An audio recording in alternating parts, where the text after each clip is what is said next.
Hi, Eric. Hi, Will. How are you doing today? I'm okay. Borderline happy. Borderline happy. Well, Yes. you are Eric Weiner. I am Will Wilkinson. Eric, you're the author of a new book. Tell us about it a little. Tell us what the book is and give us your 5-minute elevator pitch. Okay. Well, the book is called The Geography of Bliss, One Grump Search for the Happiest Places in the World. And I am the grump. And it is essentially, it's part travelogue, it's part sort of idea book, based on this idea that there's such a thing out there as happiness that we can measure and that we can talk about in a sort of real, down-to-earth way. And it's funny, too, or at least I think it's funny. It is funny. Thank you. I did a lot of research and I did a lot of traveling for the book, but I tried to keep everything light and I guess user-friendly, as they say. Is bragging allowed in this? Or bragging is encouraged. If I disagree with your assessment, I will brutally, attempt to correct you. But well, just a bold factual claims are the brag best. is the book is doing quite well. It's currently number 8 on the New York Times bestseller list. Congratulations! And that has increased my happiness levels at least temporarily. But when you're number 8, then you want to be number 7. It's a vicious cycle. Well, you're just breathing down the neck of liberal fascism. Metaphorically and literally, yes. So the book is kind of I loved the premise. It's a kind of mix between. It's a sort of a Brysonian travelogue mixed in with happiness research, right. And I found that a really fun, accessible way to learn about the research, but then also to learn about how different people live in different parts of the world. Tell us something about some of the countries. Which countries did you end up going on your trip? Well, I ended up going to 9 countries plus the U.S., so 10 countries in total. And I wanted a mix of countries, right? If you just go by the happiness research, you'd be entirely in sort of, Northern European countries. So, I came up with a mix. I came up with Iceland and Switzerland, the Netherlands, and also Bhutan and India and Thailand, and the U.S., of course. Whoops, we're having a blogger meltdown. I just lost my earpiece. Hold on. No, that's fine. Does this happen? It happens all the time, We just take it in stride. There you go. So I went to. I wanted to go to a variety of. I went to Qatar as well, the Persian Gulf nation. So I went to Is that how you say that? How do you say that? Qatar. Qatar? Yes. I've never known exactly how to pronounce it. Right, it's the only country in the world that begins with the letter Q, by the way. It's useful. Useful piece of trivia. I mean, if it was not a proper name, it would be that would be a gem for Scrabble. Exactly. So I went to a variety of places, some very wealthy, some very poor, some went to Hindu, Muslim, Buddhist, Christian countries. So I wanted a variety of nations to look at this thing called happiness on a national and cultural level. Yeah. So how did you get what introduced you to happiness research? Where did you first learn about that? Well, my search really began the way all great searches begin today, and that's with a Google search. I was just, I'm serious. I was sitting around.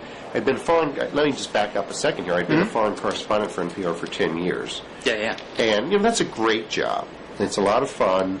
But what do you really do as a foreign correspondent? You seek out misery, really, and that's your currency that you trade in. You travel around the world, and while the rest of all the tourists are going to these tropical paradises, you're heading to Iraq and Iran and Afghanistan. I've been to all these places and miserable countries basically, and you seek out the most miserable inhabitants of these places, and then you hang out with them for long periods of time, tell their stories and share in their misery, and.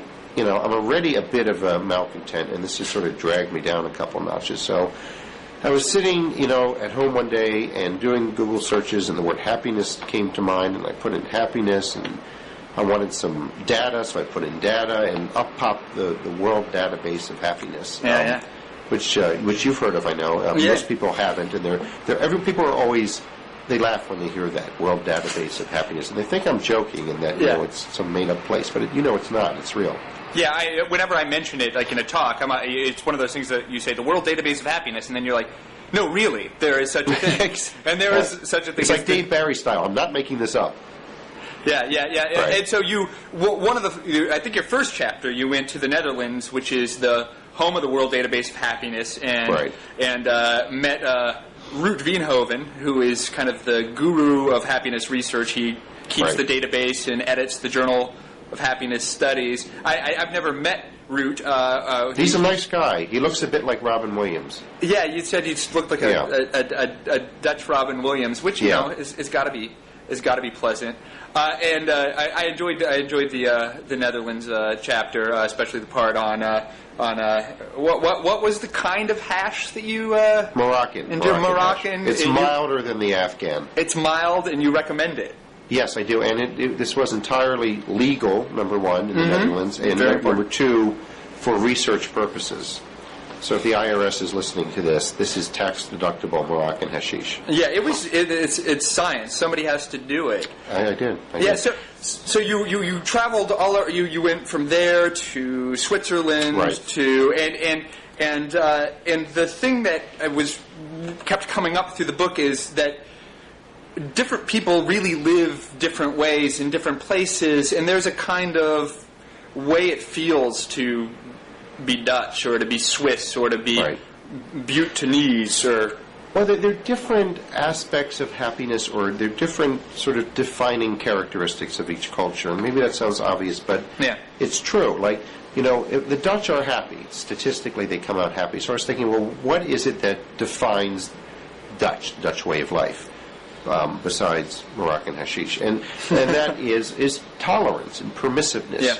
Really, they're the original "Don't Tread on Me" nation, and maybe as a libertarian that's good. I don't know, but I love it. Yeah, and in fact, anything goes there, and they're very tolerant towards immigrants as well, which, as you know, has recently backed up on them and backfired a bit and caused a fair amount of tension.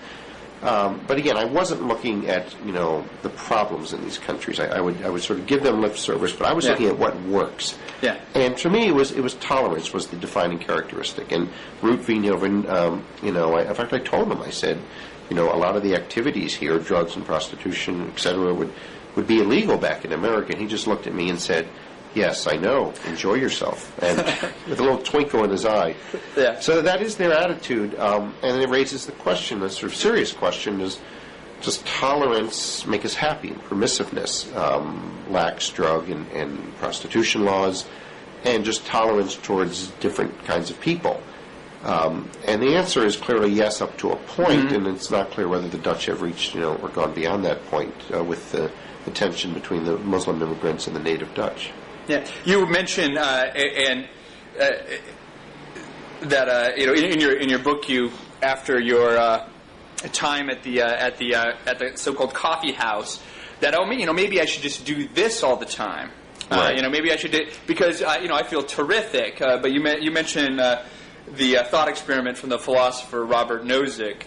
Are you familiar with that? Experience. Well, I'm a philosopher by training, so that's my bailiwick, and so the thought experiment is, imagine, and everybody's familiar with this kind of thought experiment from the movies like Matrix or Vanilla Sky. You imagine that you're, in a machine that gives you the best experience that you can imagine. Whatever your ideal of life is, it creates a perfect, illusion that you're living that life, and so, you can imagine yourself in a big suspended in a vat, and you never actually have a real life, but your subjective experience is that of your perfect life, whatever it is, if it's blissed out on drugs or if it's this sense of sort of struggle that ends in victory, whatever you think is great, it can replicate that.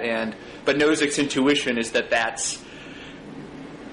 it's still hollow, that we want something real even if it falls short of our ideal, that a real value. In fact, as I go around talking about the book, I mentioned the thought experiment, and I asked people, would you want to be hooked into Nozick's experience machine? And, it's probably no surprise to you, but most people say no.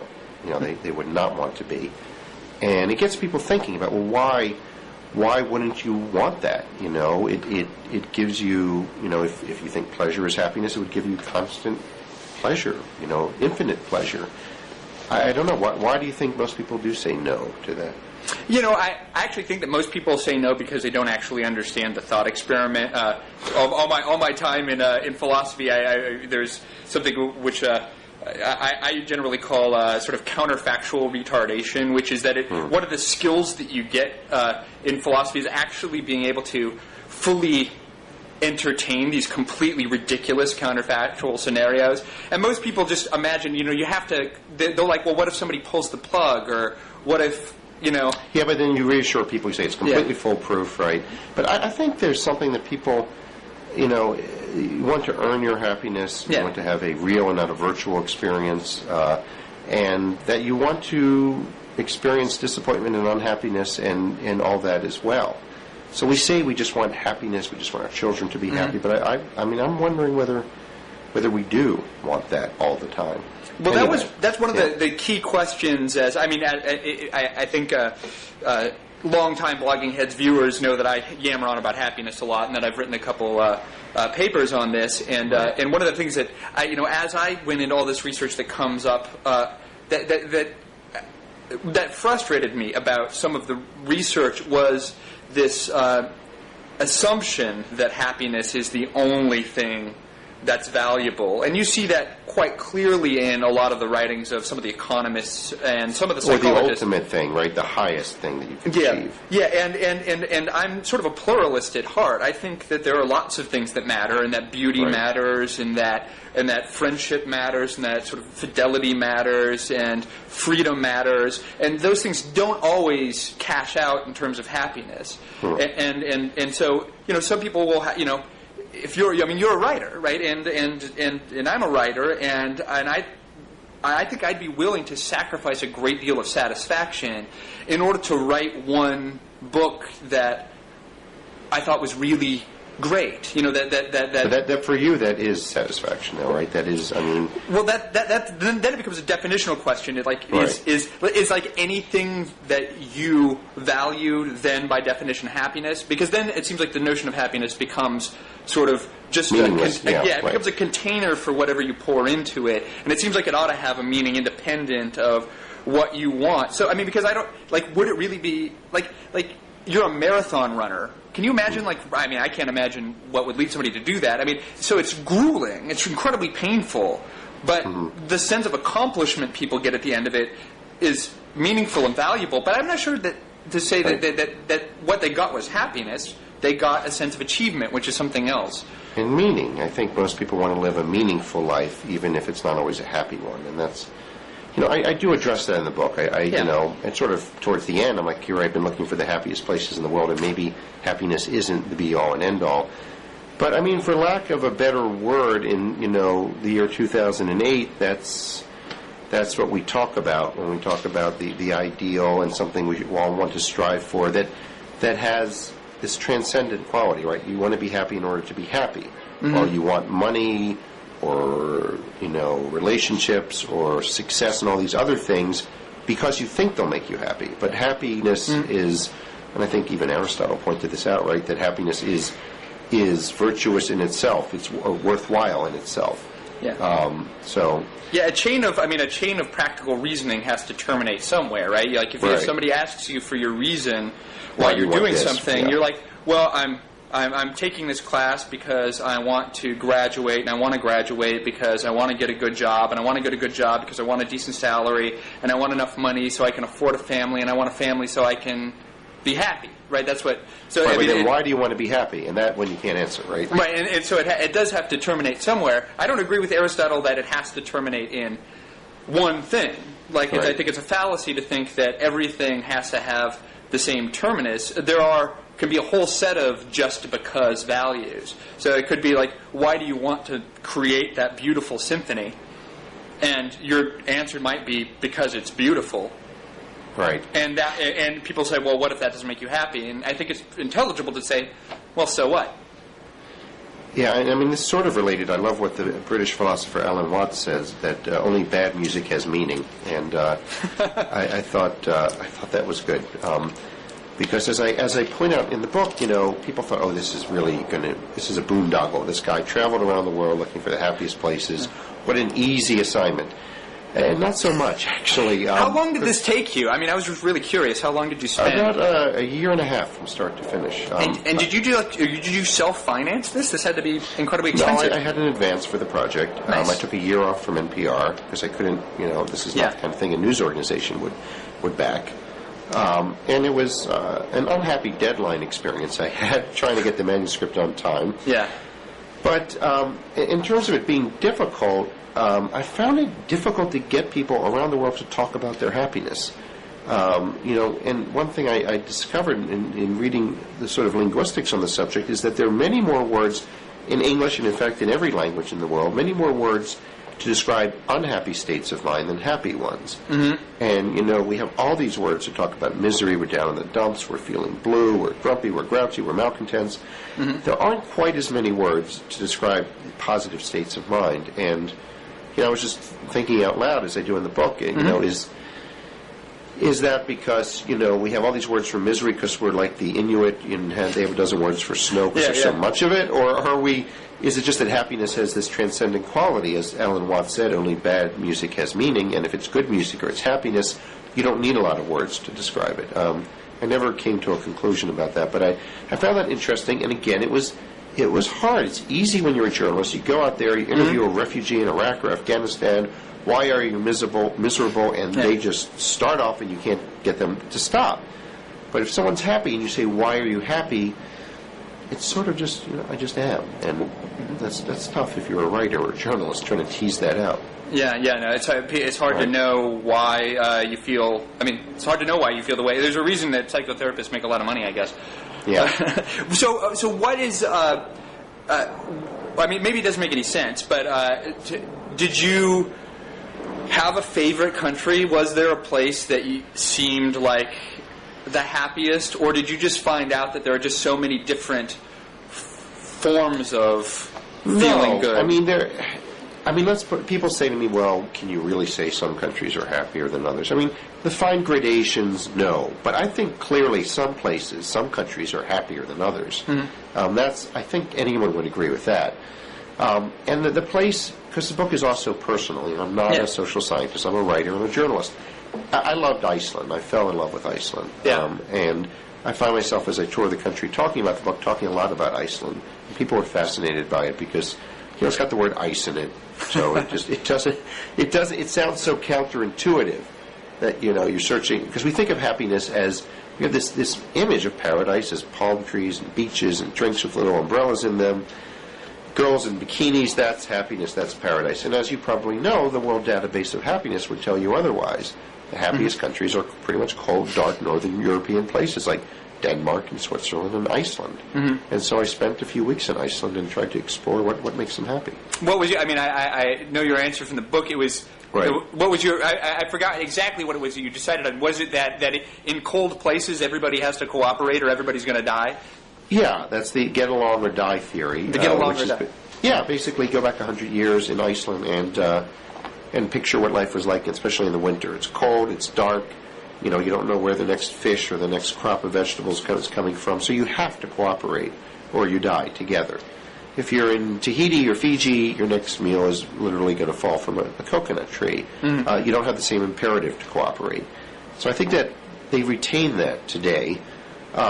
It's also, it's a small place, population of 300,000. It's ethnically, not only is it ethnically homogenous, it is quite literally one extended family. Yeah. You go back 7 or 8 generations, everyone in Iceland is related.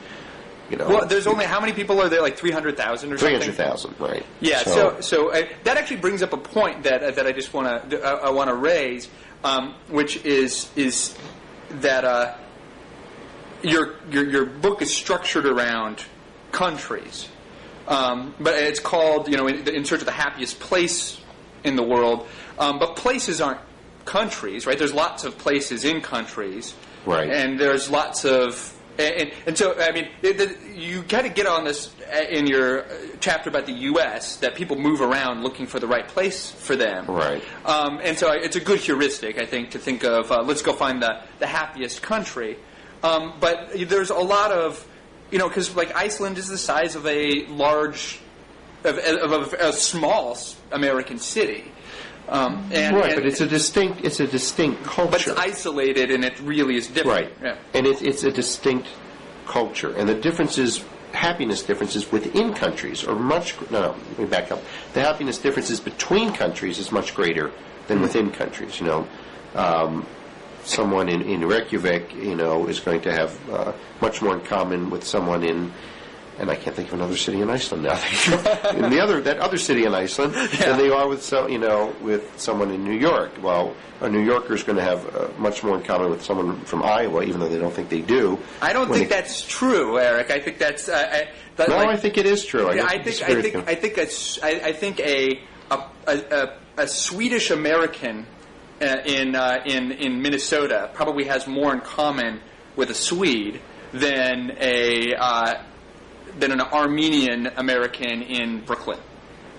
I think it depends if they're second or third generation and how Americanized they've become. Mm-hmm. Because one thing I argue in the book, and I guess we can argue about this, that's allowed in blogging heads. Encouraged. Yeah. Lively discussion, no argument, is that culture matters. And that, I know people like David Brooks have written about this in his column, and I agree with him 100% on that, and I think that culture is often overlooked. And I think as a foreign correspondent and someone who's actually lived out of the U.S. for 10 years, I'm able to sort of see that clearly. I mean, living in America, you don't think of yourself as, being part of this American culture, because it's like the fish in the water, it just knows the water and doesn't realize it until it's out of the water. And so I think a big sort of missing ingredient in the happiness pie is culture. Not environment necessarily or geography in terms of mountains or water or landscape, although I talk about that, but the national culture. And I think it's hugely important. Yeah, I think you're exactly right that there's one of the kind of under sort of investigated areas in happiness research is all the different sources of variation, and culture is one of those sources of variation. There's some decent work now on how individuals vary in happiness depending on stable personality traits. So people who are extroverted are happier than people who are introverted. People who are more neurotic, which is one of the is neurotic the word? Well, I mean, are slightly less happy. But some of these things don't really correlate. I mean, they're not obvious that so a lot of people are just getting a bonus from their genetic disposition to feel a certain sort of way. So people who are extroverted and who have a high openness to experience is one of the dimensions, and who also are very conscientious are going to be happier than people who are introverted and therefore maybe a little bit less socially engaged. But there are people who are more nervous personality traits as well. The Japanese, for instance, are an introverted people, I think, and not a particularly happy one. I lived in Japan for 4 years, and I don't think they're particularly happy. So, and it shows on the surveys. They do very poorly on happiness surveys. Right. And we have our individual personalities, but we do have national personalities as well. So that's what I was exploring in the book. I was talking. I was at a conference recently. We were talking about when people find out that you study happiness. It's a great cocktail party topic. I'm sure you've discovered. And we're talking about. But it was this a conference with a bunch of grad students from a lot of different places. And I was at the table with a couple Danes, and Denmark comes out at the very top, many times, and I think it was a Bulgarian, and they don't do very well. Lots of the former communist countries, as you note in the book, are right at the bottom of the scale. And I had asked the Bulgarian student, I was like, what was your sort of first impression of Americans all the time? And she's like, I wasn't sure if people were trying to pick me up constantly or what, because everybody was smiling at me. And she just thought that Americans just seemed insane because they were smiling constantly. She's like, we don't smile at each other for no good reason. They don't smile at all, probably. Yeah, and but the question is whether Americans sort of inflate our happiness levels because we value happiness, right? And the Japanese, other countries don't value it as much. It's good in America to be seen as happy. So if the psychologists are taking surveys and saying, how happy are you on a scale of 0 to 10, the question, right, is whether we're inflating our numbers because we want to be seen as happy. I don't know. That's a tough question. Yeah, I think there's a little bit of that. There seems to be. That's one of the reasons why Asian cultures score lower than you'd expect, given their level of sort of economic and political achievement, and one of the reasons why Latin American countries score so high.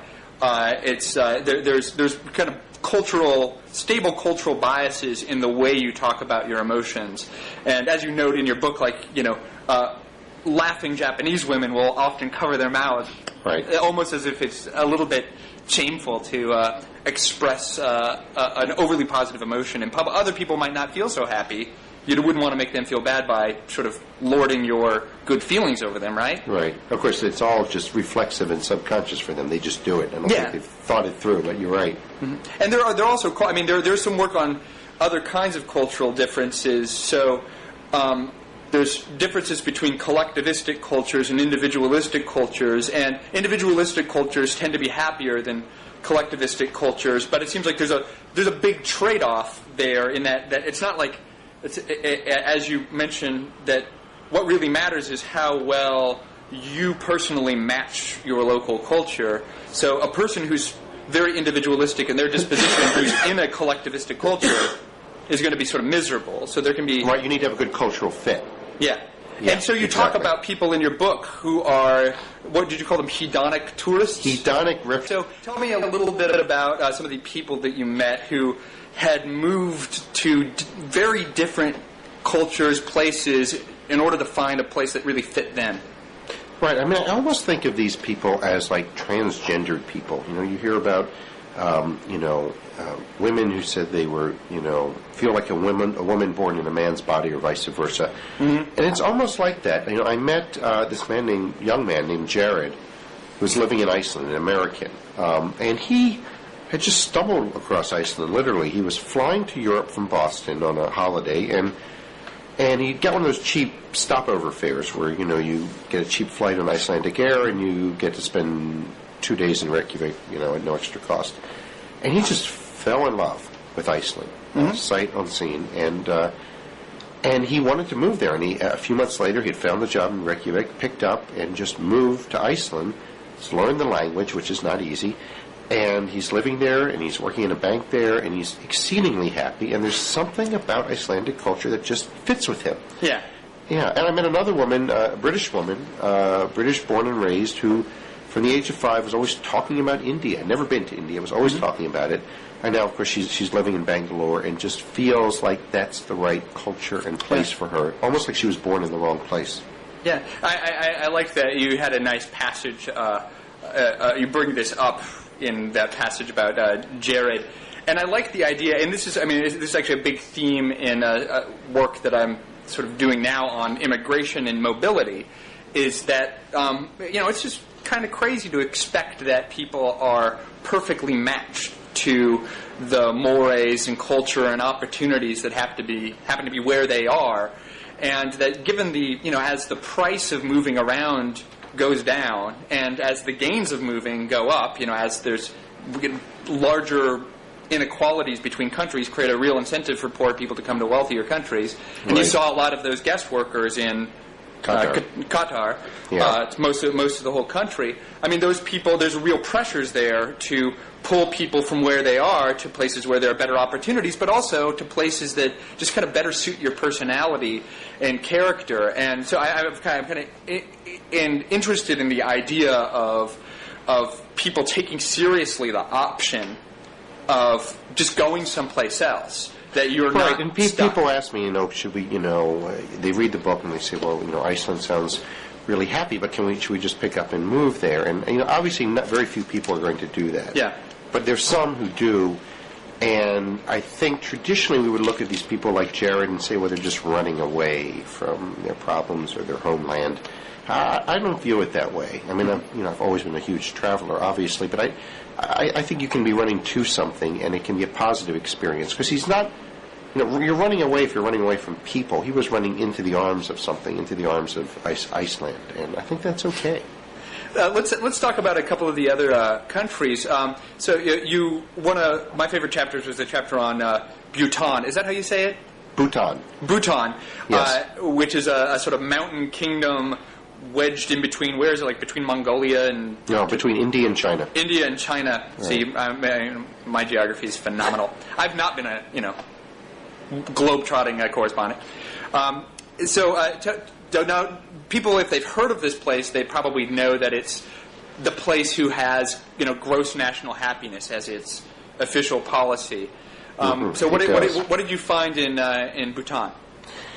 I mean, I've always wanted to go to this place. And it's one of these places you don't stop on the way anywhere else. It's a destination. And it's one of these places that has this real allure because it's been isolated for so long. They didn't have a single road or hospital or national currency in Bhutan until 1962, and they didn't have television at all until 1999. They were the last country in the world to get television. It's the closest thing on the planet to James Hilton's Shangri-La, just sort of towering mountain peaks and locals who haven't really changed all that much in their manners or their dress for centuries. And as you said, they do have this policy of gross national happiness, which, like the World Database of Happiness, you have to follow up with, really, that's what it's called, gross national happiness. Let me turn the table and ask you, what do you think of the policy? Do you think it's real, or do you think it's a gimmick? Well, I don't. It's hard to tell. I mean, it seems a little bit like a gimmick. It's very difficult to use Bhutan as an example for anything. Like you said, it's a very undeveloped country economically. It's a monarchy with a small homogenous group of people, and then like an ethnic minority that has been they've tried to deport. It's just not a very. If a country like, say, the Netherlands was doing something like this, it's something that you could think of as something that first world countries were doing. Yeah, I disagree with you a little bit there, and I think that's a natural tendency to say, frankly, for Americans to say, well, we can't learn anything from that country. They're not like us. They're just different. They're strange. And in fact, it's these outliers that come up with the really interesting ideas. And in fact, other countries are running with it a bit. Just the other week, President Sarkozy in France said, he's retained the services of two Nobel Prize-winning economists, Amartya Sen and Joe Stiglitz at Columbia, to get them to come up with some sort of kind of gross national happiness or metric for French happiness. He may not like what they find. The French are not particularly happy. Well, that was my question about that. Is why I actually did wrote but did not record a commentary for Marketplace on this because it was just the day after the market crash. Had to do something else. But the puzzle is because people have measured this over and over and over again. The French and do quite poorly, even among other European countries. They score at the top of the bottom. They're just above Italy, and just a little bit behind Germany. But all of those sort of like old European countries are way behind the Northern European Nordic countries, and that seems to be partly a function of the difficulty that their economies are having. The sort of Nordic countries are doing very, very well, and they have a kind of a flexibility in their sort of labor markets and in they're very open to trade, and there's a kind of sclerotic sort of the whole system is all munged up in that actually that's reflected in the happiness data. Perhaps. Most people I talk to, they're surprised when that Italy and France aren't happier, or why they're not happier than the Northern European countries. Because we have these images again of sipping wine on the Seine, joie de vivre, and and the Italians, all. We think they're happy, but in fact they just have more peaks and valleys than say the Swiss, who lead a very attenuated, more attenuated existence. So. That's another misnomer. But we were talking about, can I bring it back to gross national happiness and the idea that the Bhutanese have sort of exported the idea, or others have imported it, if you will. The French, Tony Blair, when he was in office, briefly had an unofficial Department of Happiness, which was basically a bunch of advisors looking at whether you can take all this happiness research and apply it to public policy. And David Cameron has been running on some of that stuff a little bit, too. Yes, and because he has to be very careful. He can't use the word happiness. He has to speak of general well-being, because you'd be seen as too flaky if you talk about happiness. But clearly he borrowed that idea from the Bhutanese. I think there's no doubt about that. The Economist even, in a sort of mocking way, ran an article about David Cameron, the Tory leader's mushy talk about general well-being and happiness, and there was a picture of the king of Bhutan, King Wangchuck, there. So clearly he's borrowing the idea. So I disagree with you in that you can't really look at Bhutan and just say, it's a strange land, it's not like us, we can't learn anything from them. It just means we can't take what they've come up with and apply it directly. The way they're implementing that policy is not something that we can learn a lot from. So let me say something about the idea itself. The interesting thing about the idea is I have no problem with trying to better measure the actual experienced well-being of people. I think that can be important.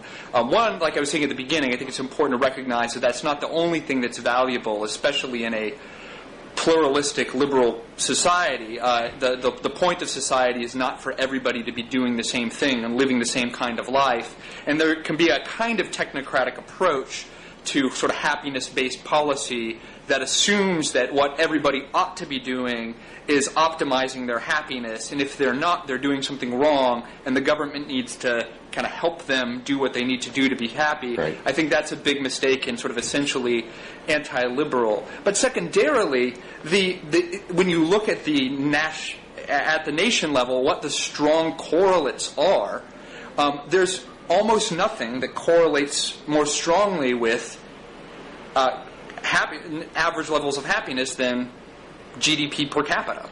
The only thing that correlates stronger than GDP. No, but not at the top of the scale, though, right? Well, not when you get above a certain level. The line goes up sharply in a very poor country. They get wealthier. Their happiness increases at a very steep rate.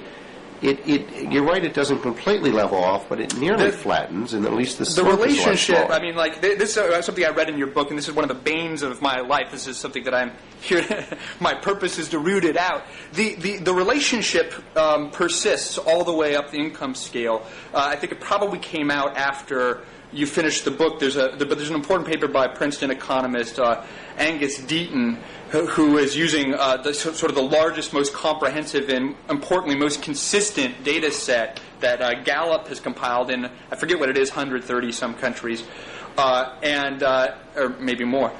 And he finds that the relationship between GDP per capita and self-reported happiness is strongly positive all the way up the income scale. It actually starts to get even stronger near the top. It's very strong at the bottom. It levels out, but then in his findings, and again, there is a number of passages in your book where you sort of dismiss the idea that money helps that much for happiness, but within any. No. I don't. No, you don't dismiss the idea. Okay. I say, and I'm very careful not to fall into this trap of just saying that the poor people are happy and we should all be poor. A lot of people want me to sort of say that, and I don't say that. Right. I just say that, as I put it, a little bit of money will buy you a lot of happiness, but a lot of money will just buy you a little bit more and not much else. So, in other words, if you're an economist and you believe in efficiency, at some point it seems to me that it becomes an inefficient way to increase a country's happiness by increasing its GDP. Because it takes, I'm not familiar with that latest study that you mentioned, but it seems to me it takes a lot more money to get that little bit more of happiness, and that there are other ways and other social relations, all kinds of things that people could do that would make them happier, that would be more efficient to put in economic terms. That's the trick. So the only thing that's consistently as strong or stronger than GDP per capita is health. But health and wealth are very, very strongly correlated already. So partly the health measure is just reflecting the wealth measure, not necessarily because lots of poorer countries are improving in health a lot faster than they're improving in wealth, because it's easy to import new medicines and technologies that help people become healthier. So that's one. So a lot of poorer countries are improving their well-being by improving health faster than they're improving wealth. It would be better if they could do both at the same time. But then it's not clear what the next thing is. As you point out, trust and social cohesion are quite important. But trust and social cohesion are also, that's one of the variables that predicts a high level of GDP per capita. So all these things... But which comes first, the trust or the high GDP per capita? Right. I mean, it's a chicken and egg problem. Yeah, well, it actually seems like the trust seems to come first. I mean, that people need to be able to trust one another to enter into mutually advantageous exchanges, and they need to trust their institutions to, keep the, to enforce contracts, to diminish the level of corruption, and so on and so forth. So there's a whole cluster of things, good things that seem to go along very strongly. There's a cluster of attributes that are good for happiness, but they tend to also predict high levels of income. And so it's hard. And it's very difficult. I mean, that's regression analysis is for pulling apart which variable is having which effect. But my look at the evidence seems to show that there's very little that you can do that is better than increasing average wealth. Now, it's hard to increase average wealth, and one of the things that you might have to do is increase trust, but who knows how to do that? Yeah, I mean, I think, look, why do we focus as a country in the world really on things like GDP and economic growth? Because it's something that the government can, have its hand in guiding, and even in a free market economy, the government has its hand in guiding the market in some ways. And B, it's something you can measure, right? You can measure GDP very easily. How do you measure trust? How do you measure social cohesion? And, the Bhutanese basically are saying, hey, wait a second, this is worth attempting to measure at least. In fact, they're trying to come up with metrics now to measure these things. And, look, I know it's difficult and it's slippery, and maybe you have to throw up your hands at the end and say, we can't measure it. But it's just their way of saying, hey, let's not forget what's important here. And just on a personal level, people here in this country feel like increasing wealth doesn't fill that pit in their soul, And I know that's not empirical or scientific, but it's something that resonates with people a lot. I mean, one of the reasons I get sort of frustrated with the way these things are presented sometimes is when people ask, does money make you happier? They're not asking, does nation-level average happiness correlate with gains in GDP? They're asking, if I was a lot richer, would I be happier?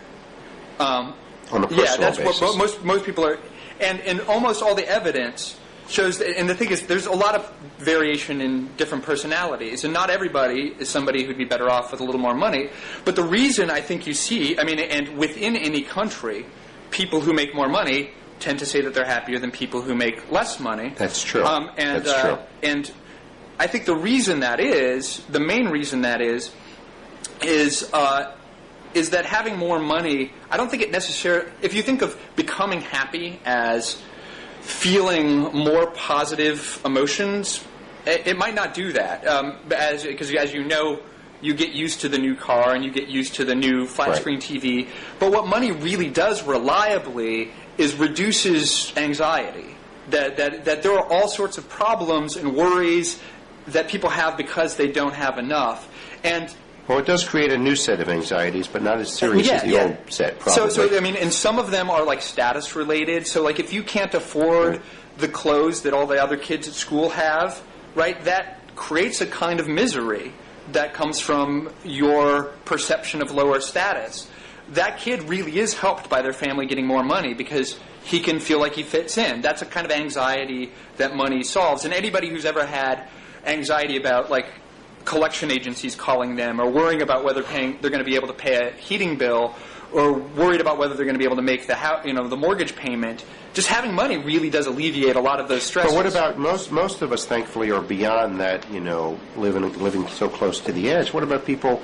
Someone who's earning $200,000 a year, would earning $400,000 a year double their happiness? Yes. No, it doesn't double. I mean, by no means does it double, but the evidence seems to show that wealthier people are happier than slightly less wealthy. Right. And part of that is, there's common causes that one of the things that people really, really like is a sense of control, not being subject to the vicissitudes of others. And so when you earn more money, probably that also means that you're in a position of greater power, so you can set your own hours, or you don't have a boss that's looking over your shoulder all the time. And so the thing that you're really enjoying is the increased control and autonomy, but that tends to correlate with a little bit more money. So I think when people are, what they should do to try to be happier is to find what they love to do, find where they want to live, and live that life. And money is not the most important part of it, but holding everything else constant, a little more money is, Right, I know. And every, when you, as you know, at cocktail parties, you talk about happiness, and the word money is like just around the corner, always. And it's like, and I try to address that in my book as fairly and honestly as I can. I went to Qatar in the Persian Gulf, partly because it is, on a per capita basis, pretty close to being the wealthiest country in the world. It's another odd little country, granted, with a population of 170,000 Qatari citizens, and about 700,000 or 800,000 foreign workers there. But it's sort of a case study in what happens to a nation when it suddenly wins the lottery, the entire nation.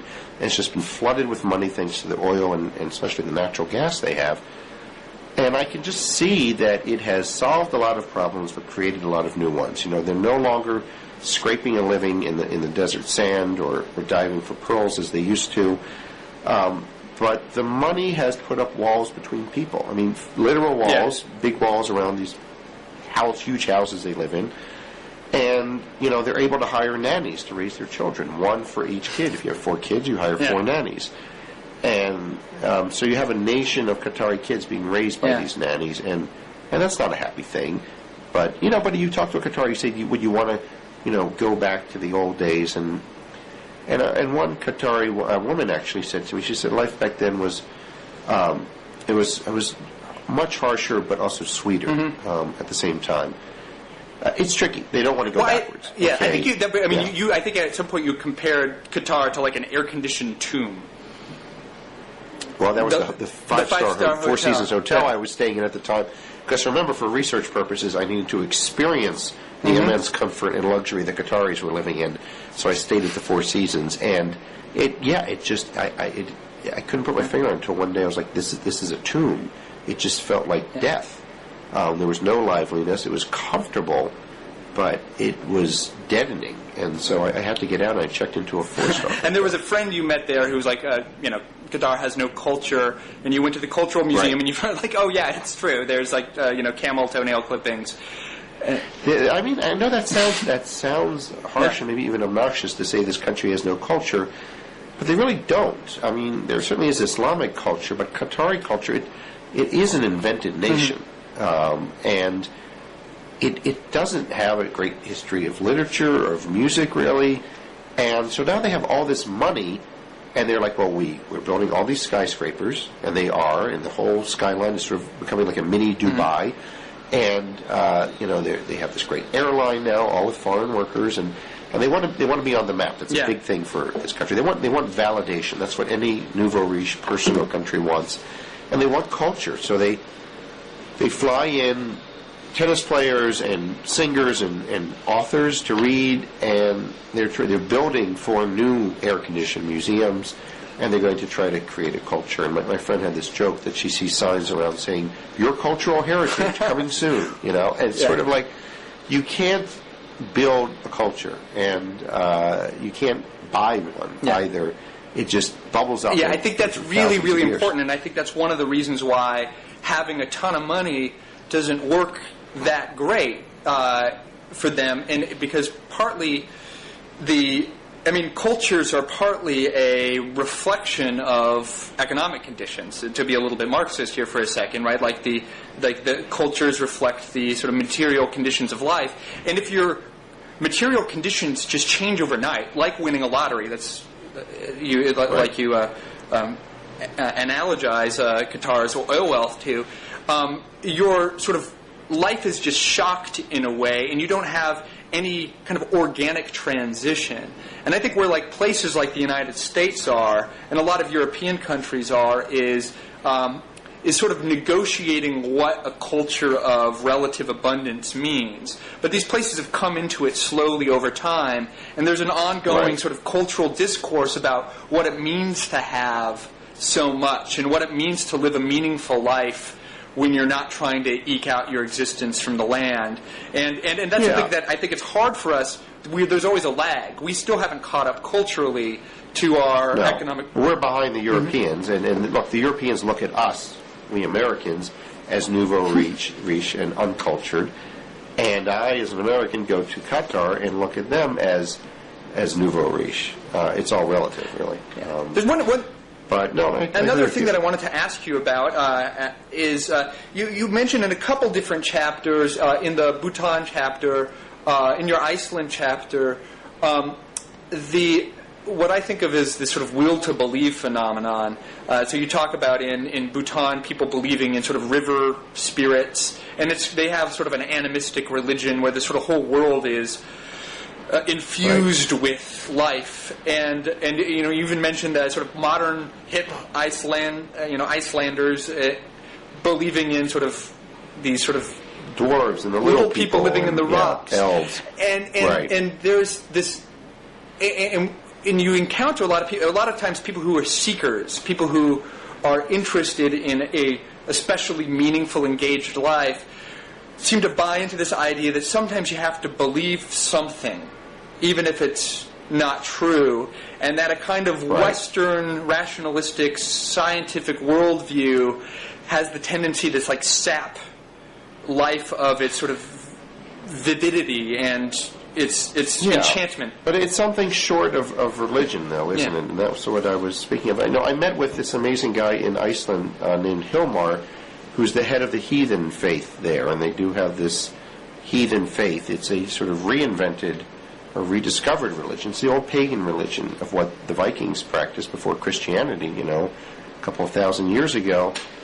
And so he's the head of the heathen, I guess, what would you call it? Not the heathen church, the heathen faith in Iceland. And we were sitting having coffee, and of course it's pitch dark outside, and he's telling me about, Odin and Thor and all the Norse gods. And I sort of looked at him and I said, he's a very sort of rational guy. And I said, or appeared to be, and I said, do you really believe this, Hilmar? And he said to me, well, maybe it's just a muddle of thought, but it's something to believe in. And that I just couldn't believe that here's the head of this religion, this faith, saying maybe it's just a muddle of thought, but it's something to believe in. Can you imagine the Pope in the Vatican saying, well, maybe the Bible's just a muddle of thought, but it's something to believe in? No. But they wear their religion lightly, the heathens and the pagans, and it's an interesting idea that just, something to believe in. We're not taking it as the Word of God or as even being truthful, but something to believe in. And, people, I wrote the book about happiness. I did not delve too deeply into religion, but people did ask, what role does religion play? And, and what do you think? I know what the studies show, people who attend religious services say they report being happier than those who don't. But is that the religious part or the service part? Might get the same boost from going to a bowling league. Once you control for, it's like going to a bowling league. There's very little effect of just religious belief. Once you control for the social aspect of going to church, and that's very good for you. It's very good to be members of clubs and civic organizations and churches. That kind of social engagement is one of the best things you can do to make yourself happier. And so religious people tend to be people who are very embedded in these communities, and that tends to be good for them. But I've seen studies that show a very small but barely significant at all, if at all, relationship with just the belief itself. Yeah, no, I've seen that data too. But again, I was trying to write a book that was more than just data, and this is just, again, personal. Again, I met another Icelandic man named Lars, who is a music producer, amazing guy, and he said, and I asked him too, do you believe in these little people and these elves? He says, I don't believe it, but I don't believe it, and it's just leaving that little window open to the possibility of the irrational. And I know there are rational people listening to this who would say that's just a bunch of gibberish. What is this guy talking about? But I maybe I'm just a softie or a closet New Ager, but I think there's something to that. And I can't imagine someone who's really happy who doesn't believe in anything. I mean, we're humans. You might just believe in humanism or secular humanism or rationalism or science, but it's believing in something. And even if you're a committed nihilist, then are you really a nihilist? It's a paradox. Right. I believe deeply in my nihilism. So what was the worst place as we were... was Moldova the worst place you went? Yes. What was so bad about it? You're not pronouncing it correctly, what is it? though. It's Moldova. Moldova. The whole... No, I'm joking. It sounds kind of depressing when you say it. It has this melancholy ring to it. So... a bummer of a place. And statistically, according to the World Database of Happiness, pretty much at the bottom, the least happy country in the world. And I thought it would be interesting to go there and to, get away from all these cheerful people, and these happy Icelanders and Dutch, and go to a miserable place for a change of pace, but also, for object lessons. And also, we know things by its opposite. Hot means nothing without cold, and a libertarian would mean nothing without what's the opposite of a libertarian? A totalitarian. A totalitarian, right, exactly. So, we know things by their opposite. So I thought I would go to Moldova and see, is it really so miserable? And the short answer is yes, a miserable place. And so, and it's just...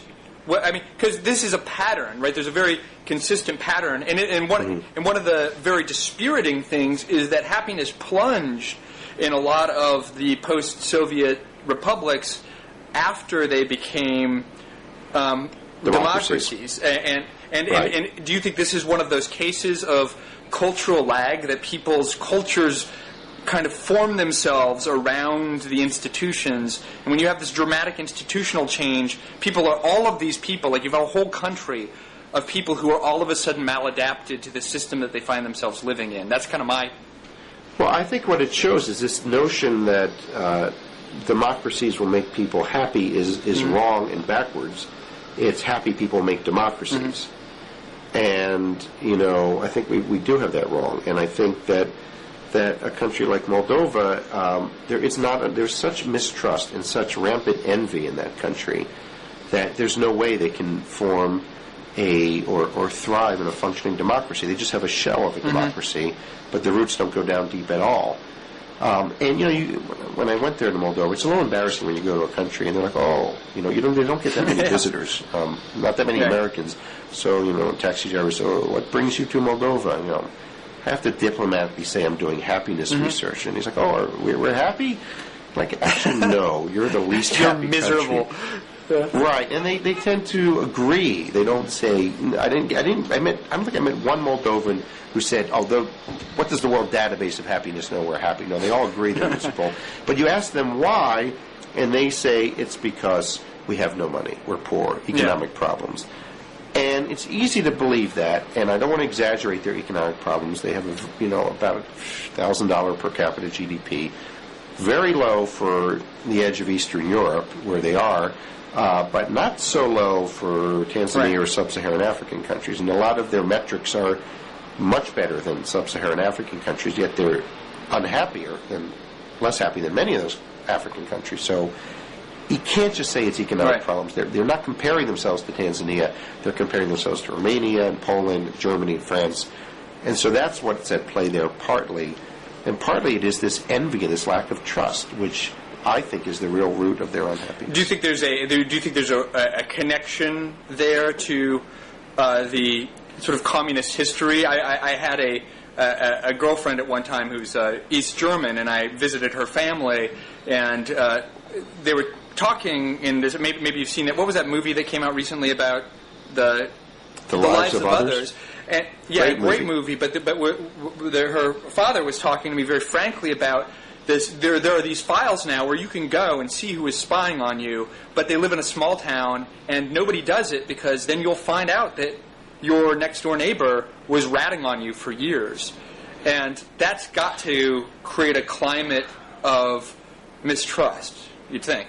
Well, I mean, it's complicated, but I think they lack us. The Moldovans in particular lack us a cultural identity, really, of any sort. They are part Romanian. There's a huge Russian influence still. Most people speak Russian, not Moldovan. And so when the hard times came, they had nothing to fall back on. I think that cultural identity is something you can fall back on during difficult economic times. And in fact, you look at countries like the Baltic countries, like Latvia, Estonia, Lithuania, also, right, were part of the Soviet Union, went through a tough economic period. They're not as miserable as the Moldovans because they kicked the Russians out for the most part. They're all speaking the local languages, Latvian or whatever, and not Russian. The Moldovans have not. They're still very much in the Russian orbit, yet they're not, yet they are. They don't know who they are. The economy is suffering. They don't trust each other. They're very envious.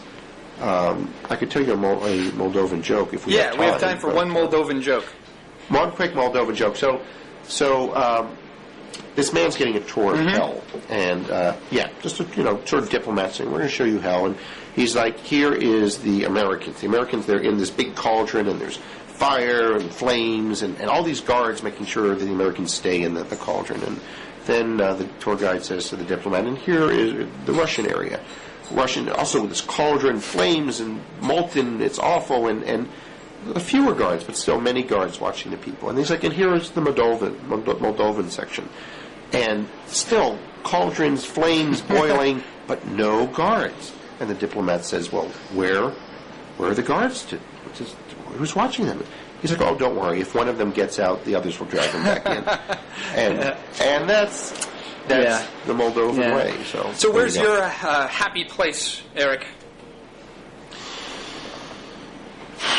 You've been all around the world. You've seen it all. Where would you be if you could pick? That's a tough one. I talked about Iceland. I have a soft spot for Iceland. But you didn't like the dark. No, I never fully embraced it as I was advised to. I